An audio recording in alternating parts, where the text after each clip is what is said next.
Hi les precious, j'espère que vous allez bien.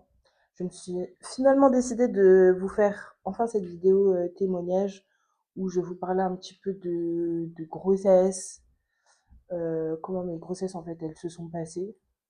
Parce que oui, j'en ai eu plusieurs. Et je vais partager un petit peu mon expérience par rapport à ça.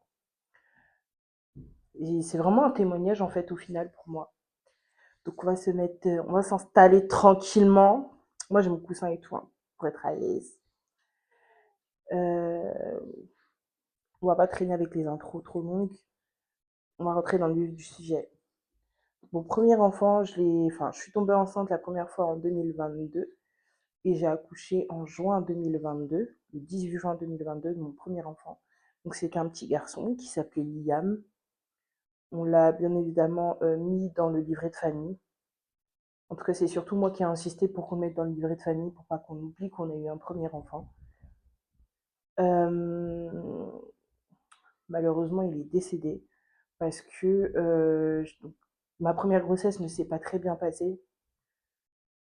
J'ai fait une fausse couche tardive.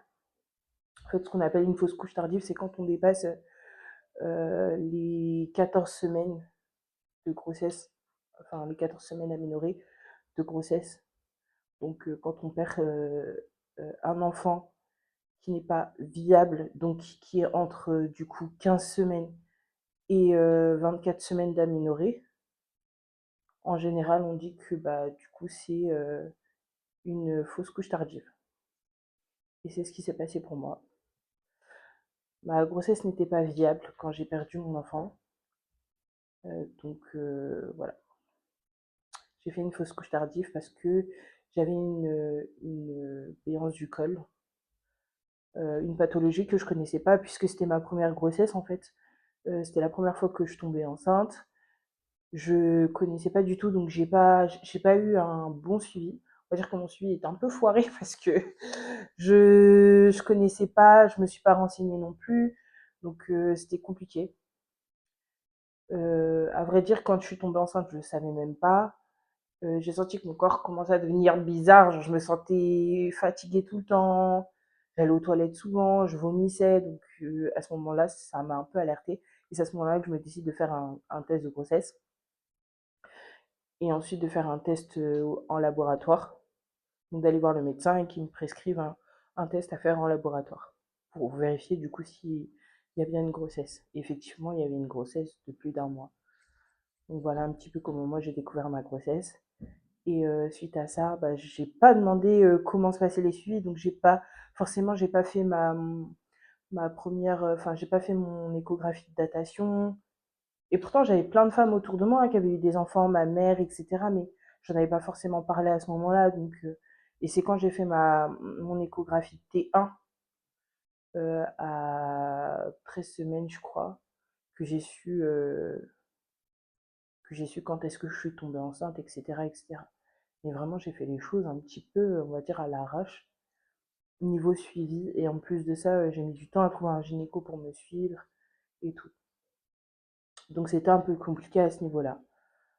Donc je vivais ma grossesse tranquillement, comme si de rien n'était. Je sortais, je courais, je dansais. Enfin, vraiment, je vivais ma grossesse normalement. Parce que pour moi, en fait, il n'y avait pas de malaise, à part juste peut-être les vomissements au premier trimestre. Mais sinon, je me sentais pas mal. Donc, enfin, physiquement, je me sentais pas mal. À part la fatigue qui pouvait être là aussi, je me sentais pas mal. Donc, il n'y a rien qui m'a alertée.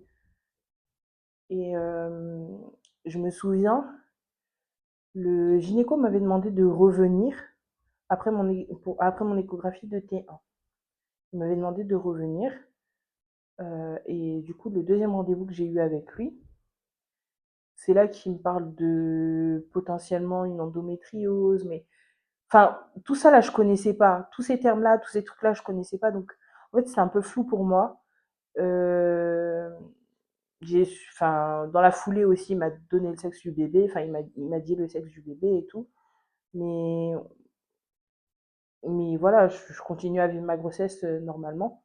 Et franchement, je m'inquiétais de rien. J'ai fait mon inscription à la maternité qui était à côté de chez moi et tout, sans savoir que potentiellement, il y avait un souci avec ma grossesse. Et donc du coup, enfin, le jour où ça a tilté, en fait, j'avais des douleurs, mais pour moi, c'était normal, c'était lié à la grossesse. J'avais des douleurs au niveau du bas-ventre, et tout comme des douleurs de règles. Mais pour moi, c'était vraiment dû à la grossesse. Et encore une fois de plus, j'en ai parlé à personne, je ne l'ai même pas partagé à mon mari. Vraiment, j'ai pris sur moi, je prenais du Doliprane, et c'est tout en fait. Pour moi, il y avait rien de grave, il y avait rien d'alarmant et de spécial. Et une semaine après, on est parti à un mariage, et on part à un mariage, et à ce mariage-là, j'étais demoiselle d'honneur. Donc, on va à ce mariage. La journée se passe plutôt bien. J'ai quelques douleurs au niveau du bas-ventre, mais sans plus. Du coup, je calcule pas trop. Et franchement, la journée, j'ai vraiment pas calculé les douleurs que j'avais. Pour moi, j'ai vécu la journée tranquillement et tout, sans plus, quoi. Mais j'aurais dû m'inquiéter. J'aurais vraiment dû m'inquiéter pour le coup. Du coup, j'en parle à mon mari, je lui dis que je suis fatiguée, que je me sens pas trop bien, mais ça va aller. Donc du coup, vient la soirée, et c'est vraiment à la soirée que je sens qu'il y a un truc qui va pas. Je me sens mal, je me sens fatiguée et tout. Du coup, je lui dis, bah, viens, on rentre parce que je me sens vraiment pas bien. Du coup, on est rentré, et la nuit, je n'ai pas dormi de la nuit. J'ai fait que de m'agiter, vraiment, j'ai pas dormi de la nuit, j'avais mal au ventre. Mais vraiment, je ressentais une pression en bas vers le bas. Comme si j'avais envie d'accoucher, en fait. Comme si j'avais envie de sortir quelque chose. Et du coup, de là à 4 heures du matin, j'appelle ma mère et je lui dis, maman, j'ai trop mal au ventre. J'ai comme une envie de faire caca. Elle me dit, non, appelle les pompiers. Et surtout, tu pousses pas. Du coup, j'appelle les pompiers. Ils viennent me chercher. Ils m'emmènent à l'hôpital le plus proche. Donc là où je m'étais inscrite en maternité. Et c'est là qu'on apprend, en fait, la dame, elle m'examine. Elle me dit, vous étiez à combien de semaines? Genre, c'était quand le début de grossesse? Du coup, je lui explique. Enfin, je lui dis. Et elle me dit, ah là, ça va pas. Quand elle me dit ça, enfin, on est en mode, comment ça, qu'est-ce qu'il y a? Elle me dit, mais le col, il est complètement ouvert. Là, en fait, vous êtes en train d'accoucher, madame. Comment ça? En fait, elle utilise le jargon médical pour nous faire comprendre que ça va pas. En fait, elle nous dit, clairement, elle nous dit, le col est raccourci. Mais nous, on comprenait pas. Au début, on comprenait pas. Et quand elle nous explique, c'est là que on comprend que en fait, ça va vraiment pas. Mais en fait, on avait encore espoir. On se disait, bah, ça va aller, quoi. Et quand elle me dit ça, moi, j'essaie de chercher dans mon téléphone, ouais, quand on a autant de semaines, il reste combien de semaines pour que la grossesse soit viable? Est-ce que l'enfant, nanana. Enfin, je cherchais plein de trucs et tout par rapport au col qui s'ouvrait et tout et tout. Et la dame, elle me dira, bah, je vais voir enfin, je vais voir l'obstétricienne et on va voir ce qu'on va faire. On attend le médecin. Du coup, on reste en bas, au niveau des urgences, et c'est là que l'obstétricienne, elle vient. Elle nous dit, on va vous monter en gros, c'est en haut, quoi, en hospitalisation. Je ne comprends pas trop. Et là, elle nous dit, on va essayer de voir si on peut faire un cerclage d'urgence. Je ne connaissais pas ce mot, je ne savais pas ce que ça voulait dire. Moi, je ne connaissais pas du tout. Et là, elle nous explique. Donc moi, j'appelle ma mère parce qu'elle travaillait à ce moment-là dans cet hôpital. Ma mère était dans un autre service, mais elle travaillait dans cet hôpital. Et du coup, j'appelle ma mère, elle descend. Et là, puisque moi, je ne comprenais pas les termes. Du coup, c'est à ce moment-là qu'elle nous explique. Elle nous dit, bon, bah, on va voir si on peut faire un cerclage d'urgence, tout ça, tout ça. Elle nous explique.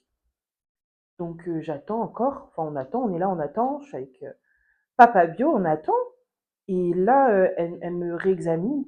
Elle me dit en fait, je pense pas que ça va être possible de faire un cerclage parce que là, le col il est ouvert et si on fait un cerclage, ça risque de percer la poche des os. Donc, on va essayer de enfin, mettre des médicaments pour arrêter les contractions et en attendant, on va vous hospitaliser. Donc, on m'hospitalise. Donc, le premier jour, bon, il se passe trop rien. Donc, les sages-femmes elles viennent dans la chambre, elles vérifient le cœur du bébé, s'il bat encore et tout et tout. Donc, jusque-là, on a encore espoir, on prie et tout. Vraiment, voilà, On essaye en fait de relativiser, de vraiment, comment dire, de vraiment avoir que des bonnes ondes. Mais moi, je savais que, enfin, je m'inquiétais, mais je savais, parce que je sentais que ça n'allait pas. Je sentais que là, en fait, j'avais un mauvais pressentiment. Et, euh, et le deuxième jour, je perce ma poche des os. Là, pour moi, franchement, quand ma poche des os, elle s'est percée, j'ai pleuré. Parce que je savais en fait que c'était mort. Et pourtant, j'avais regardé sur Internet, hein, quand la poche des os, elle se perce, est-ce que le bébé peut survivre autant de temps et tout et tout. S'il reste un peu de liquide amniotique, c'est possible. Mais là, ça relevait clairement d'un miracle. Enfin, je ne vois pas dans ce genre de situation, tu te dis, en tant qu'enfant de Dieu, tu te dis, il peut y avoir un miracle. Mais tu as le côté humain qui revient et qui se dit, en fait, c'est chaos, c'est mort. Et franchement,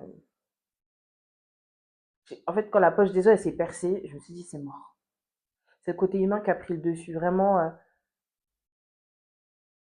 j'ai pleuré. J'ai pleuré. Moi, là, je me suis dit, c'est mort, c'est mort, c'est mort, j'ai pleuré. Et c'est mon chéri vraiment qui a essayé, qui me réconfortait. Mais en fait, pour moi, c'était mort. C'était vraiment mort. Euh, Franchement, ma poche des os, elle a percé. Donc, le lendemain, la sage-femme, elle revient. Du coup, elle revient le lendemain parce que bon, la poche des os avait percé. Les infirmières, les sages-femmes qui étaient là, elles ont fait leur boulot, quoi. Elles ont nettoyé, elles ont vérifié le cœur du bébé, si tout allait bien, si moi j'allais bien. Il n'y avait rien de grave à part le fait que, bah si, la poche des os avait percé, mais à part ça, elle pouvait rien faire, en fait. À part laisser euh, le, le corps faire son travail. Et c'est ce que la sage-femme m'a dit. Elle m'a dit, si le bébé survit, franchement, ça relève du miracle. Et elle m'a clairement fait comprendre que dans ce genre de cas, généralement, on laisse le corps faire et en fait, c'est le corps qui évacue tout seul. Et c'est clairement ce qui s'est passé. Il n'y a pas vraiment eu de déclenchement à ce moment-là. Et le lendemain, la sage-femme, elle revient du coup pour voir le cœur du bébé et il battait plus. En fait, le cœur de Liam, il s'est arrêté dans la nuit. Donc du coup, bah, il est décédé. Et bah, à ce moment-là, ils étaient obligés de déclencher du coup l'accouchement parce que potentiellement, ça peut être dangereux quand le bébé reste trop longtemps dans le ventre. Ils ont d'abord laissé faire le corps. Le corps ne faisait pas son boulot à ce moment-là. Je pense qu'il y a eu aussi une sorte de blocage, donc voilà. Donc ils ont déclenché et j'ai accouché par voie basse, comme toute femme, mais d'un bébé décédé, quoi. Euh, Quand on accouche, enfin quand j'accouche, on me demande si je veux voir l'enfant. Du coup, forcément, ils le préparent, ils le mettent dans un nid d'ange, etc., etc. Enfin, ils nous l'ont emmené pas tout de suite, parce que mon mari ne voulait pas. Ils nous l'ont ramené le lendemain, quand ma mère était là, parce qu'il a préféré, en fait, il a dit à la sage-femme qu'il préférait que ma mère soit là pour que je puisse voir l'enfant. Parce que je pense qu'il avait senti que j'étais vraiment mal. Et il s'est dit, voir l'enfant tout de suite, c'était vraiment pas une bonne idée. Donc du coup, on a attendu le lendemain, que ma mère soit là, on a vu le bébé. On l'a revu le lendemain encore, enfin le surlendemain. Et voilà, et après, bah, il est parti, on devait faire enfin, certains papiers, signer des papiers pour l'incinération, etc. Enfin, bon, bref, toute la paperasse qu'il fallait et tout. Voir si on le mettait sur le livret de famille, etc., etc. Et cetera.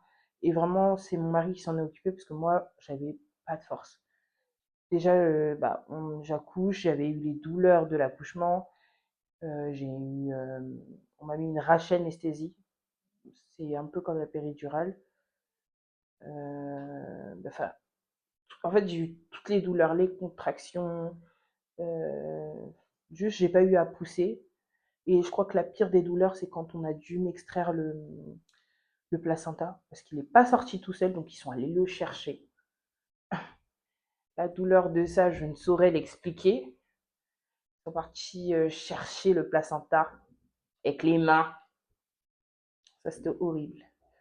C'était vraiment horrible. Mais bon, enfin, voilà un petit peu comment s'est passée ma première grossesse. Donc, c'était horrible. Je l'ai vraiment très, très mal vécu. Je n'étais pas bien.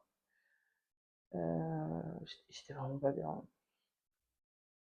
Donc, après, bah, forcément, suite à ça, il fallait qu'on comprenne ce qui s'était passé.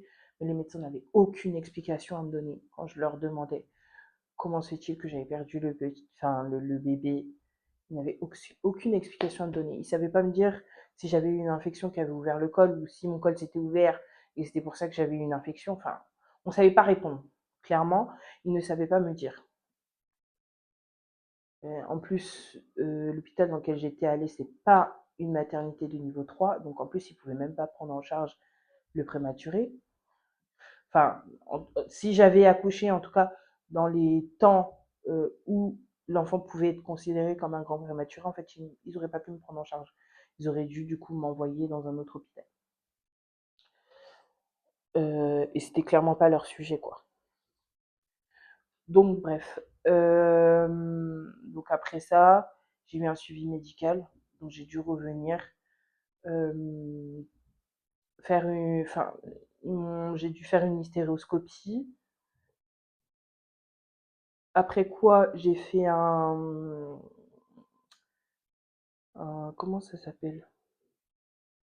J'ai oublié le nom, mais en fait, ils ont dû gratter un petit peu l'endomètre parce qu'il s'était épaissi pour que je puisse en fait retomber enceinte.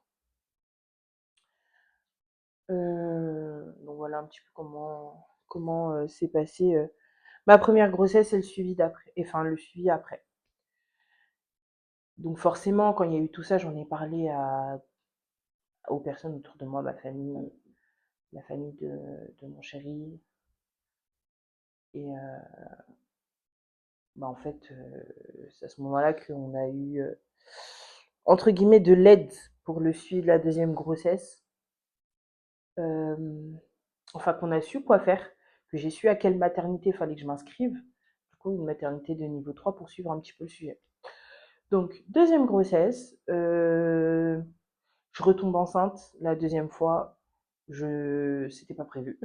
Clairement, là, grosse surprise quand je tombe enceinte. Pour vous dire, je l'ai appris, je suis tombée enceinte fin d'année 2022 et je l'ai su début 2023. Euh, ouais, j'ai su vraiment fin 2022, début 2023. Ouais, juste avant le nouvel. En fait, je l'ai su juste avant le nouvel an. Et non, juste avant Noël, pas avant le nouvel an, juste avant Noël. J'ai su avant Noël. Donc du coup, je retombe enceinte et là, bah, on est content. Et on se dit qu'on va prendre nos précautions, on va en parler à personne et tout. Mais du coup, j'en parle à ma mère pour savoir un petit peu comment je dois faire les choses. Donc,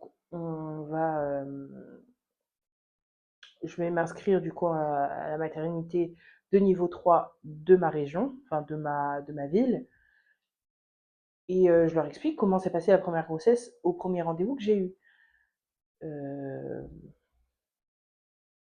du coup, c'est une obstétricienne qui prend mon dossier au vu de l'antécédent que j'ai eu. C'est une obstétricienne qui prend mon dossier. Et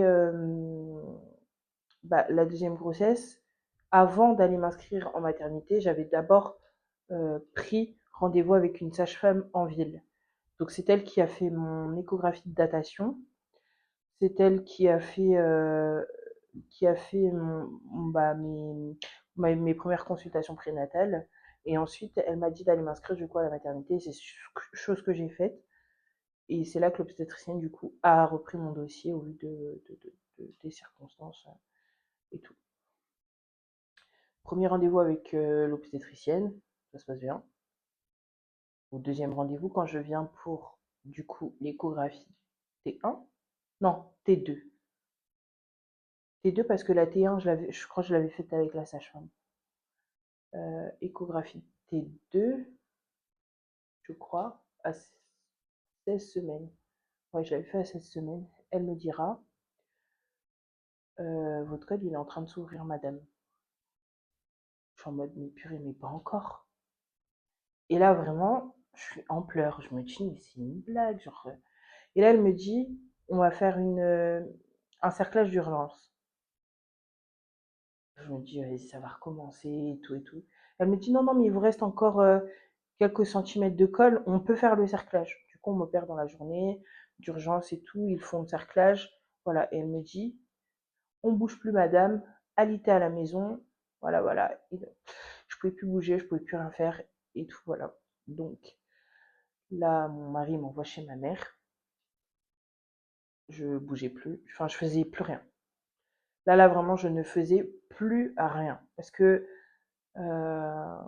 là, c'était trop compliqué. Si jamais, en fait, j'avais peur que mon col s'ouvre malgré le cerclage. Eh ben, vous savez quoi, ça a pas loupé.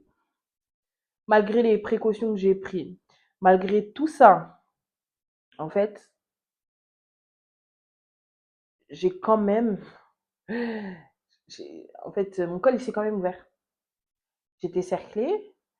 euh, quelques, allez, 2 semaines avant que j'accouche, donc 2 semaines après qu'on m'ait fait le cerclage, j'ai des mycoses. Pourtant, je bougeais pas, je faisais rien. Enfin, je faisais rien.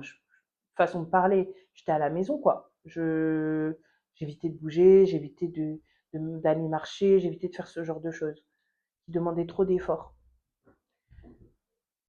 Et j'ai quand même des mycoses.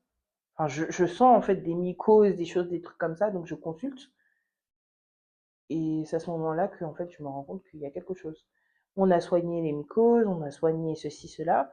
2 semaines après, donc je retourne pour ma consultation prénatale. Euh, je sens qu'il y a un truc qui va pas. Je suis pas à l'aise. Il y a quelque chose qui n'allait pas. Du coup, je dis à la sage-femme, est-ce que vous pouvez regarder s'il n'y a pas du liquide amniotique qui coule? Elle me dit, bah, du coup, elle fait un test, je sais plus ce que c'est, un test pour vérifier s'il n'y a pas du liquide amniotique. Elle fait le test et il n'y a pas. Elle me dit qu'il n'y a pas, vous pouvez rentrer chez vous et tout. Je crois que 3 ou 4 jours après, je retourne aux urgences parce que j'ai mal au ventre. Mais sans plus, mais j'ai mal au ventre. J'y vais, ils me disent, il n'y a rien. Ils me renvoient chez moi. Les gars, j'aurais dû insister. J'aurais dû insister. En fait, quand on sent, enfin, en tant que femme, quand on sent que notre corps ne va pas bien, faut s'écouter. Parce que parfois, les médecins, ils peuvent minimiser ce qu'on ressent. Et vraiment, hein, je le dis parce que j'en ai dit que j'avais mal. Ils m'ont dit non, mais il n'y a rien, on a vérifié, il n'y a pas de liquide amniotique, il n'y a rien qui coule, il n'y a rien, ceci, cela. Le col, il n'a pas bougé, il n'y a rien. 2 jours après mon passage aux urgences, je crois, on était parti à un rendez-vous à la PMI, je crois. Quelque chose comme ça, à la PMI, ou je sais plus où on était allé pour les trucs de crèche et tout, pour essayer d'inscrire la petite à la crèche et tout. Parce que la deuxième fois, c'était une fille. Du coup, qui s'appelle Zaili, qu'on a aussi mis enfin, qui s'appelait Zaili et qu'on a aussi mis dans le livret de famille. Euh, du coup, on va là-bas, déjà je me réveille le matin, je me sentais pas bien, j'étais pas bien, j'avais mal au ventre. En fait, mon corps n'était pas bien. Du coup, on arrive là-bas, grosse contraction. C'est les pompiers qui viennent me ramasser. J'étais par terre. C'est les pompiers qui viennent me ramasser et tout. J'étais pas bien, mais alors pas bien du tout. J'avais mal partout, j'avais mal au dos. En fait, je me sentais pas bien. Les pompiers m'emmènent à l'hôpital, on arrive à l'hôpital. L'obstétricienne, elle me prend d'urgence parce que je me tordais de douleur. Alors, franchement, j'écoutais personne. Là, tout ce qui me disait, ouais, madame, calmez, j'écoutais personne. J'avais mal, j'ai hurlé comme une malade. Franchement, je pleurais, je me tordais de douleur. Franchement, pire douleur que j'ai eue. Elle me dit, ah, madame, je crois qu'on va devoir enlever le cerclage, sinon ça va vous déchirer l'utérus. Parce que là, le cerclage est en train de tirer vers le bas. Le bébé est en train de pousser sur le col. Franchement, à ce moment-là, je m'en foutais. Je voulais juste que, en fait, il me soulage. C'est pas que je m'en foutais, mais franchement, la seule chose que je voulais, c'est être soulagée. Je me sentais tellement mal. Du coup, ils ont programmé le décerclage, donc une sorte d'opération, on va dire, hein, pareil, hein. Ils m'ont posé l'arraché anesthésie. Ils ont enlevé le cerclage. Au moment où ils ont enlevé le cerclage, il y a tout qui est sorti. La poche des os, bébé est sorti, tout. Tout est sorti. Tout. En fait, au moment où ils ont enlevé, en fait, c'est juste le cerclage qui retenait. J'ai accouché. Autant vous dire que cette fois-ci, c'est pas moi qui étais mal. Parce que faut savoir que quand on a perdu une première enfant, mon mari, il a pas pleuré. Il était juste pas bien, mais il a vraiment pris sur lui pour que moi j'aille, on va dire mieux, enfin pas mieux, mais pour pas que je me sente encore plus mal. Mais alors là, je vous dis qu'il s'est pas retenu, hein. Là, c'est vraiment lui qui allait pas bien. J'ai appelé ma mère, pareil, elle était pas bien. Je me suis dit, vu que tout le monde là n'est pas bien et mal pour nous, c'est à moi cette fois-ci de prendre sur moi. Et franchement, je peux vous dire que j'ai vraiment pris sur moi. Mais j'étais pas bien, j'étais vraiment mal. Mais j'ai tout fait pour ne pas libérer mes émotions à ce moment-là parce que mon chéri était vraiment pas bien. Et puis mon chéri, quand il est pas bien, il parle pas. Il parle pas, enfin, il dit rien, mais on sait qu'il est pas bien. Et du coup, mon deuxième accouchement, il s'est terminé comme ça. En fait, il s'est terminé comme ça. Ma deuxième grossesse s'est terminée comme ça. Après ça, on s'est dit, on va attendre. Pour avoir un troisième enfant, on n'en aura pas un tout de suite parce que je pense que moralement, ça va pas le faire. Enfin, voilà, c'est tout. Du coup, je me suis dit, je vais essayer de faire autre chose, de reprendre mes études, de faire vraiment autre chose. Parce que j'avais vraiment mis ma vie en pause pendant ces 2 ans. Du coup, je me suis dit, c'est bon. On n'a pas voyagé ni rien. Donc, en fait, là, c'était de trop. Je me suis dit, là, cette année, je vais profiter à fond. Parce que j'ai perdu ma fille en fin mars 2023. Fin mars 2023. Et pareil, hein, elle par contre, elle est née vivante. Le problème, c'est qu'on pouvait pas, on n'a pas le droit de, euh, je dirais pas réanimer, mais euh, aider un enfant qui n'a pas suffisamment de poids. En gros, elle n'avait pas 500 grammes pour la maintienne en vie. Ce serait un peu de l'acharnement thérapeutique, d'après ce que j'ai compris. Donc voilà. Donc j'ai perdu ma deuxième fille, enfin mon deuxième enfant, pardon, comme ça, de cette façon-là. Ça a été vraiment une période difficile et douloureuse, je pense, pour ma famille, pour la sienne, pour moi, pour lui. C'était très compliqué. C'était vraiment une période très, très compliquée. Et même nous, pour notre couple, c'était une période vraiment compliquée. Je pense que déjà, on avait du mal à aborder le sujet. On essayait vraiment de pas trop, enfin, de pas en parler, de faire vraiment comme si, un peu comme si de rien n'était. Et je pense que c'était vraiment compliqué. C'était une période qui était vraiment difficile pour nous. Euh, et en fait, 2023, on a passé vraiment une période difficile. Même la fin d'année, elle était compliquée pour nous. Enfin, on a eu énormément de soucis. Donc en fait, je pense que ça, c'était une épreuve. C'est une épreuve. Et puis vivre tout ça aussi jeune, je pense que c'est assez complexe. Et puis vient ma troisième grossesse. C'était voulu.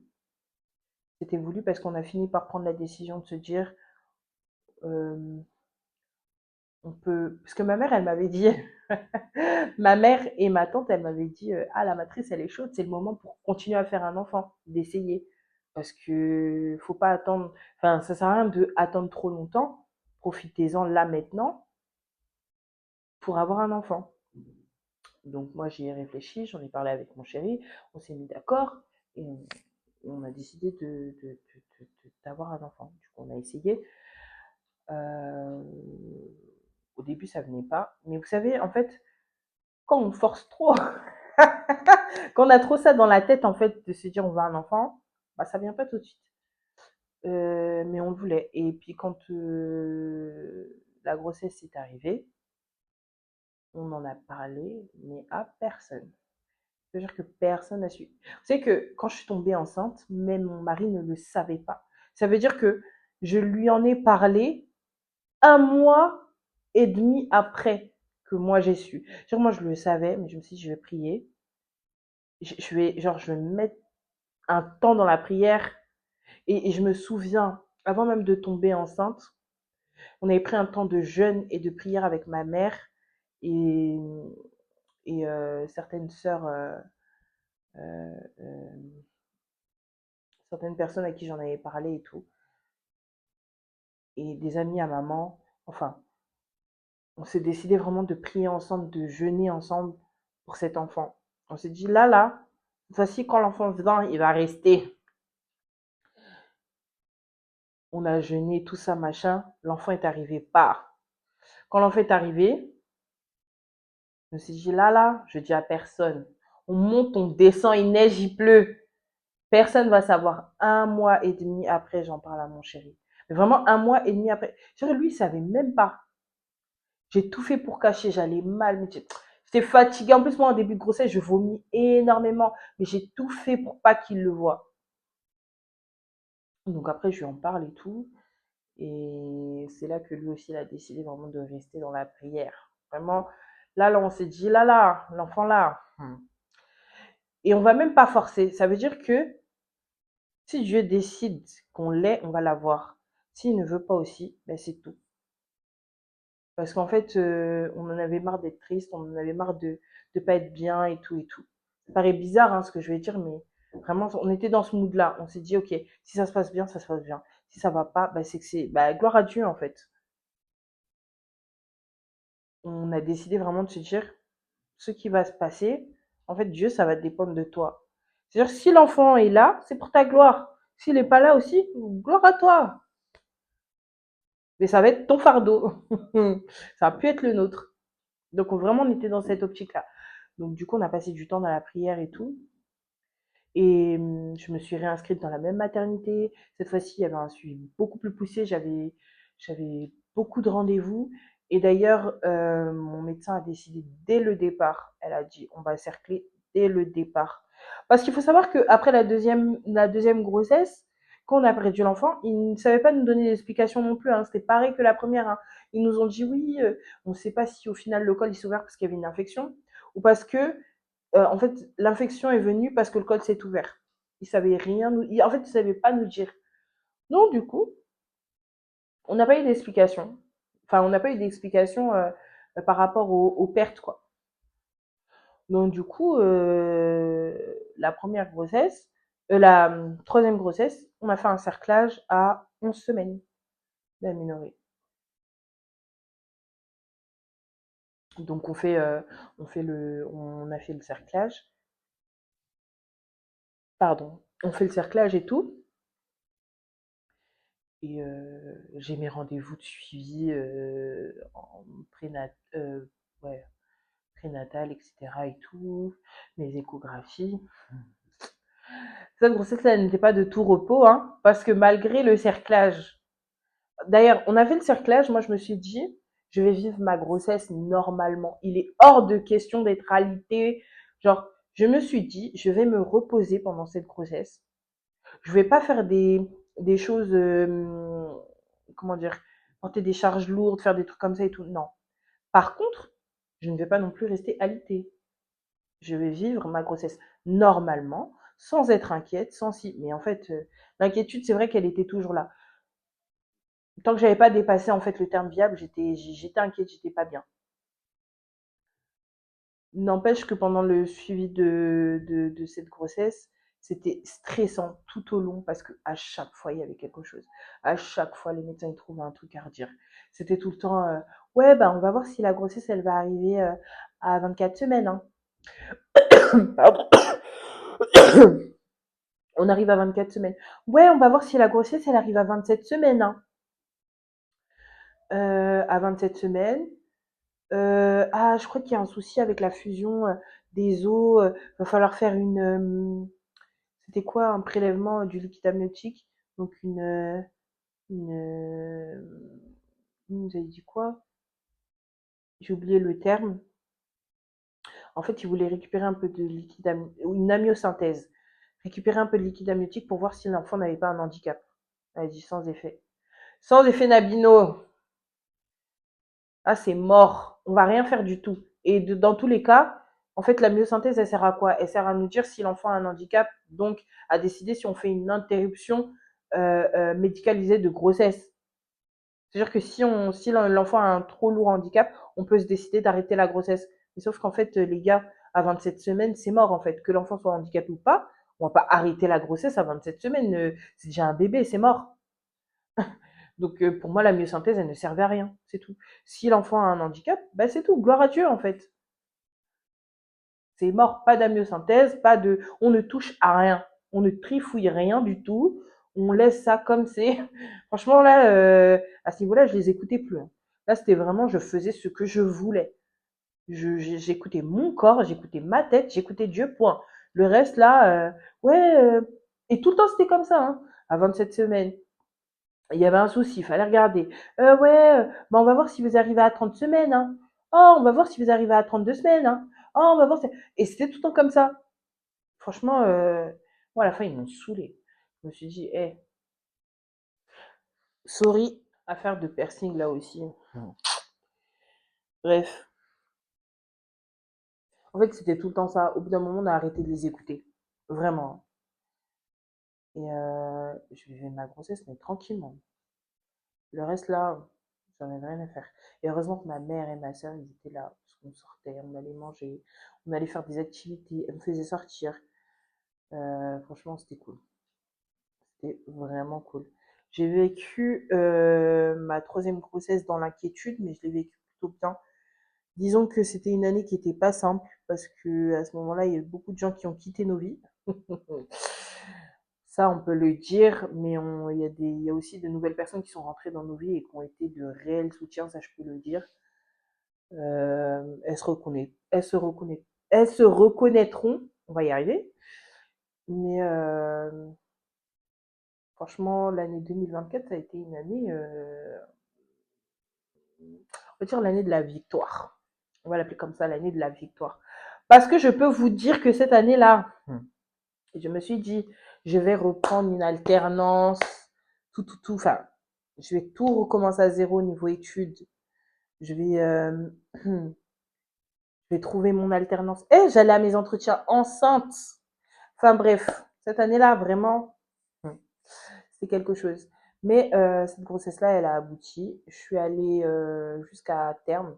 Pour vous dire, c'est moi qui voulais que le bébé sorte à un moment donné, parce que j'en avais marre. Du coup, le jour de mon accouchement, on est parti à l'hôpital. Bah, ils avaient déjà enlevé le cerclage à 36 semaines d'aménorrhée parce qu'en fait, j'avais eu des grosses contractions. Donc, on avait enlevé le cerclage. On pensait que j'allais accoucher d'ailleurs ce jour-là, mais pas du tout.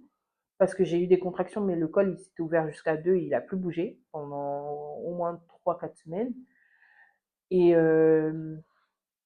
les semaines qui ont suivi, justement, le jour de mon accouchement, en fait, j'avais demandé qu'on me fasse un décollement des membranes.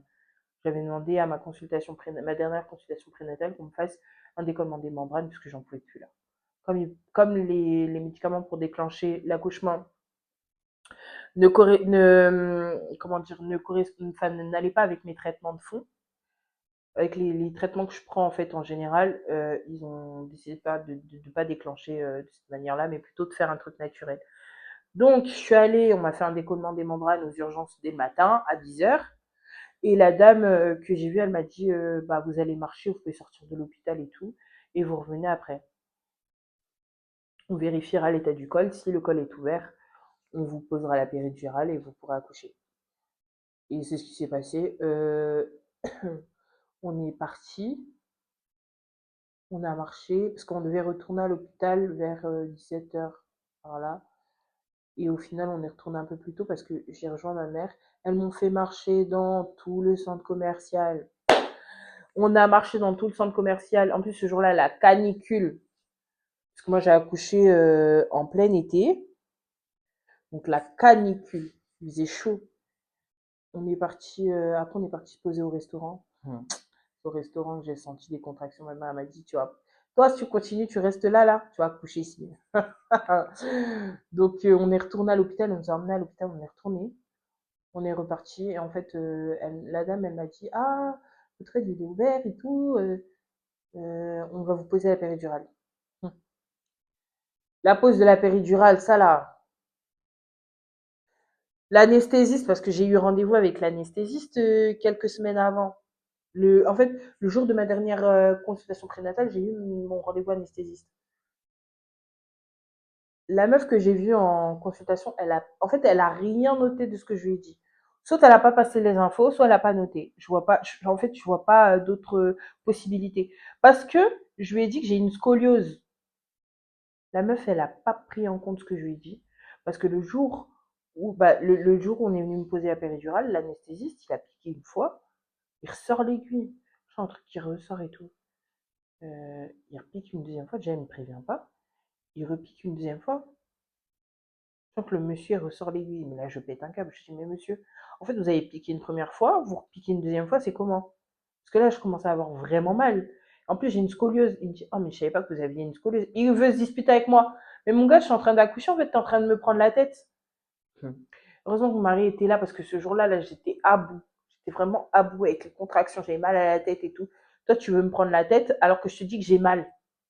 Déjà, tu rentres l'anesthésie, tu rentres le machin, tu me dis pas. Tu le ressors, tu me dis pas. Et tu veux pas que je m'énerve. T'as piqué 2 fois quand même. C'est dans le dos, ça fait mal. Sachant que moi, j'ai eu des rachis anesthésie. Ça veut dire que là, j'étais à ma quantième piqûre dans le dos. Parce que j'ai eu, première fois, j'ai eu une rachis anesthésie pour ma première grossesse. Deuxième grossesse, rachis anesthésie pour mettre le cerclage, pour enlever le cerclage. Pour mettre le cerclage pour la troisième grossesse, j'ai eu une quatrième. En fait, on m'a piqué 4 fois déjà. Là, tu me piques dans le dos 2 fois. Je te dis que j'ai mal. Tu me dis, tu veux te disputer avec moi. En fait, c'est comment? En plus, il me dit, oui, si vous n'êtes pas contente, je peux arrêter, hein. Mais arrête, mon gars. Moi, je lui ai dit ça, hein. Je lui ai dit, franchement, vous pouvez arrêter. Moi, c'était Papa Bio qui a dit, oui, euh, qui m'a vraiment calmé, en fait. Et qui a dit à l'anesthésie de rester. Du coup, il repique une troisième fois. Là, du coup, il pique au bon endroit. Et du coup, après, je crois qu'on a attendu 1 heure ou 2, je pense. Et en fait, les sages-femmes qui étaient là, quand ils ont changé, donc les sages-femmes du jour qui étaient là, elles étaient hyper agréables. Celles de nuit, pourries. Franchement, elles étaient désagréables. Désagréables. Elles m'ont saoulée. Du coup, elles viennent, tu sais, elles parlaient mal et tout. Bizarre, bon, bref.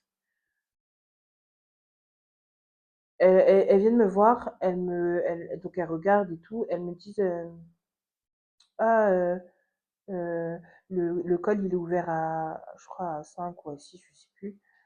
Euh, on va revenir dans 1 heure ou 2, le temps que le bébé descende dans le bassin. J'ai même pas eu le temps de dire ouf. L'enfant était déjà descendu au bout de 30 minutes. Quand je les rappelle, déjà, elle met du temps à venir. Après, je peux comprendre. Je pense que dans le service, il y avait déjà du monde. Je pense que là, elles étaient occupées et tout et tout. Quand je les ai rappelées, elles ont fait. Elles m'ont regardé en mode. Genre, déjà, quand l'enfant était en train de descendre. Non. Franchement, mon accouchement, je peux dire que je l'ai plutôt bien vécu. J'ai vraiment bien vécu. Moi, c'était la grossesse que j'ai détestée, mais par contre, mon accouchement, je l'ai vraiment bien vécu. Malgré les péripéties qu'il y a eu, j'ai vraiment kiffé mon accouchement. Ça s'est bien passé. Donc, j'ai accouché, etc. Donc, tranquille. Franchement, j'étais heureuse.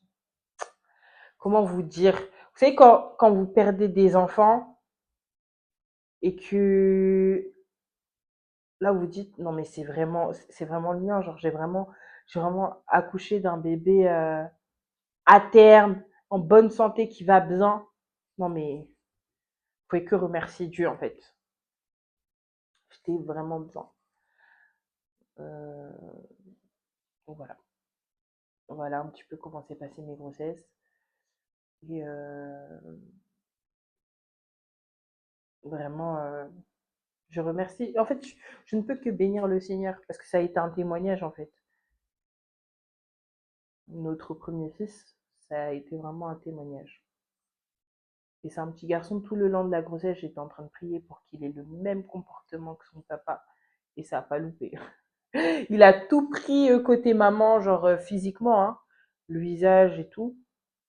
Côté maman, en gros, de ma famille. Et le comportement, on voit que c'est son papa. C'est vraiment un enfant calme, il est adorable. Adorable. En ce moment, il s'agite un peu, mais il est adorable. Et voilà. Je bénis vraiment le Seigneur pour tout ça. Parce que c'était un parcours vraiment compliqué. On a eu notre premier enfant qui est né le 26 juin 2024. Voilà, voilà. Et du coup, je vais aussi prendre le temps de vous expliquer ce que c'est qu'un cerclage, parce que peut-être qu'il y en a qui ne connaissent pas. En fait, le cerclage, c'est on met une bandelette en fait autour du col, je crois, si je dis pas de bêtises. Après, il faudrait peut-être aller voir sur internet, mais c'est une bandelette, pardon, qu'on met autour du col avec en fait un fil qu'on fait passer pour que le col soit fermé, pour qu'il reste fermé tout le long de la grossesse. Et au final, ils ont pu répondre à la problématique. On ne sait pas pourquoi j'ai perdu mes enfants, mais ils ont conclu à une béance du col. Donc voilà. Mon col reste fermé jusqu'à un certain moment. Et après, il s'ouvre, il devient mou, il s'ouvre. Donc voilà un petit peu. En tout cas, j'espère que ça a pu aider certaines. Je ne sais pas s'il y en a qui passent par là ou qui sont passés par là, mais, euh, mais pour nous, ça a été un vrai témoignage et je pense que ça nous a aidé aussi niveau couple, avec tout ce qu'on a traversé, à comment dire, à être un peu plus soudés, même dans la prière, hein, vraiment même dans la prière, ça renforce même la vie de prière pour vous dire. Donc voilà. Bisous, bisous.